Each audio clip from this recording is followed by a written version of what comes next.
Well, hello, welcome to the garden, and this is MIgardener. I'm doing another viewer request. I'm answering a question from Timothy from Idaho, and Timothy, I don't know how you go, but Timothy asked, what kind of tools do you use on a daily basis in the garden? And so I just thought I'd answer this because I've actually gotten this question before, oddly enough as it seems. Yeah, so I'm going to answer Timothy's question today.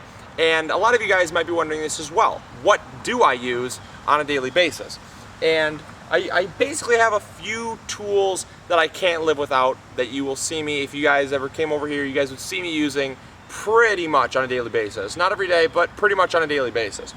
And so I'm just going to jump into this. Also, before I jump in, sorry, I'm not going to jump in. Before I jump in, I'm going to make a quick side note that if you guys have any viewer requests whatsoever, please send them again to my Facebook page, because I got a ton of people still asking them on my YouTube page to do viewer requests, and they just get lost because I get so many emails, so many comments, so many questions that I can't remember what they were, and it's way easier for me to keep track of if they're on my Facebook page. So the link is in the description box below, and it's much easier for me. So if you guys want me to do a request or a viewer request, please do ask it over there. Also, I do not mind, because there's no such thing as dumb questions, so ask anything you want, as long as it's appropriate, obviously. So, onward and upward with the episode. Alright, Timothy, so the first thing that I always use is bug spray. Here in Michigan, we get bugs that are unfathomable, unbelievable amounts of mosquitoes. Every single day, it kind of varies, but I'd say probably about 90% of the time in the summer, there's a very good chance you're going to be carried away by mosquitoes. So I use some mosquito spray. Now, a lot of people say, DEET, no DEET, it's bad for you, I don't know. I just use mosquito spray because what's worse, getting eaten alive by mosquitoes or a little DEET? This, in fact, actually does not have DEET, so all of you DEET haters, I'm on your side. Alright, but it doesn't matter to me. I just use it because it keeps me from itching alive. Also, the inevitable happens and you get bit.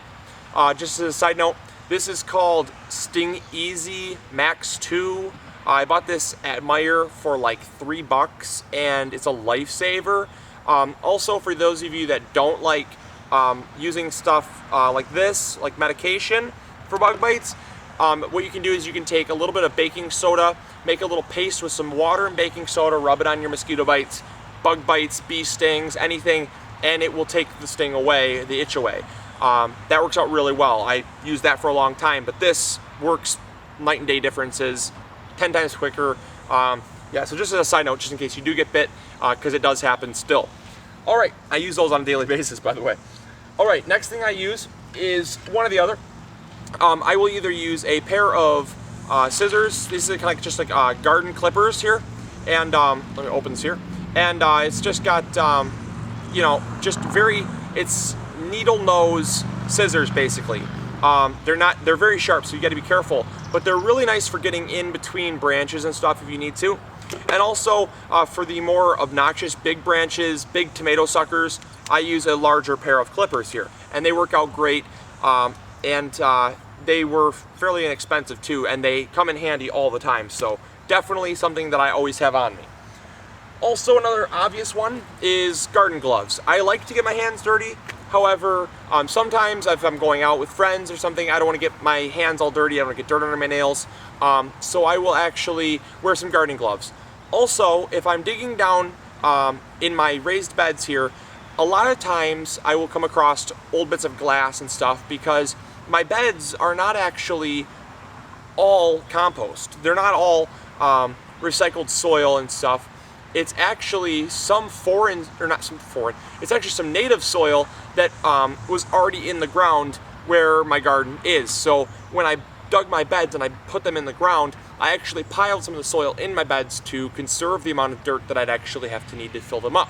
So a lot of times you do get some of that trash, pop cans, bits of glass and stuff, things that you definitely not want to cut your hand on. So whenever I'm digging deep in the garden, if I'm just kind of like agitating the soil or weeding, I like getting my hands dirty. Mosquito, actually. The mosquito spray would come in handy. Hold on. Mosquito sprays break. Get off of me. Okay, good. All right, so back to what I was saying. I wouldn't want to cut my hands on anything, so I use these gloves. They're really nice. They're very good quality, and they cost about $5, and they'll definitely save you a tetanus shot or stitches. So that's my idea. And then another thing, I use a shovel pretty frequently. Obviously, it's an obvious thing, but you ask it, so I'm answering it. I use a shovel almost on a daily basis to either get large weeds out, plants, seedlings, stuff like that. Then another one that I use on a pretty much daily basis is this tool right here. Now, I'm going to bring you guys in close for this tool because it's really unique, and I don't know if they sell it in stores. I actually got this. I inherited this from my mom. She uses it all the time in her flower garden, and she gave it to me to use on big weeds. And what it does come in handy with, I will tell you, it comes in super handy with dandelions. And the reason why it comes in handy with dandelions is because they have really, really deep tap roots. And those roots can go down sometimes a foot and a half deep. And if you don't get all of that root, you can bet your bottom dollar that there's going to be a dandelion coming up the next year where you didn't get all that plant out. So what I do is I just poke it in, and it really helps you wiggle that root out. And it's got a little fork here. And like I said, I'll come in close because I think you guys should see this one. This is a must-have for me. I don't ever enter the garden without it. You guys can see this right there. It's got a forked end, and it's flat there, round here. But it's flat, so it enters the soil really nicely. And it's got a really long stem on it, so you get all the way down in the soil to pop that root out.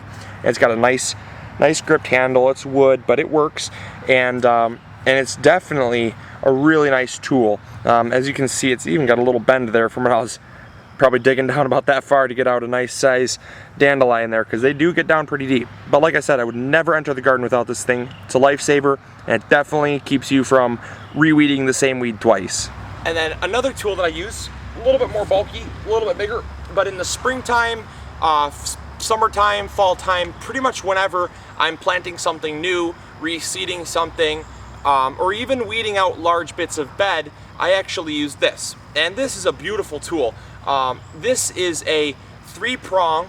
It's got 3 prongs there, you guys can see it. It's got 3 prongs. One is a little bit offset. This middle one here is a little bit offset. They're sharp so that it really digs into the ground, really digs in and really works up that soil. It's actually a cultivator, but I use it for weeding. I use it for cultivating the soil, working it up really nicely. And I would not enter the garden without it. It makes my life worlds easier. It's better than a shovel, especially for times where you just have some caked soil on top. During the summertime when I do my fall plantings, a lot of times after a couple months of rain hitting it and stuff, and not a lot of rain, it starts to crack and get really like a nice hard layer. This just breaks through it no problem, aerates the soil. You can even work it around plants. I do it with my tomato plants behind me over there. I'll go in between them and I'll rake really lightly to break up the clay, or not really the clay, but the harder clumps that isn't really loose compost. And because yes, I do get that sometimes, and I'll break that up, and it helps aerate the soil so that the plants can get some oxygen to the roots. So that's a must-have. And last but not least, obviously, is, you guys all saw it, the watering can. The watering can, I'd be senseless to come into the garden without it, especially because the plants rely on it, and especially because I can't get the hose back here, so I carry all my water out here to hand water. It's a pain, but you got to do it, and you got to do what you got to do to keep your plants alive. All right, Timothy, I hope that answers your question. I hope you guys enjoyed this episode, and thank you guys for coming along with me. I really did enjoy it. And as always, I'll talk to you guys later. See ya. Bye.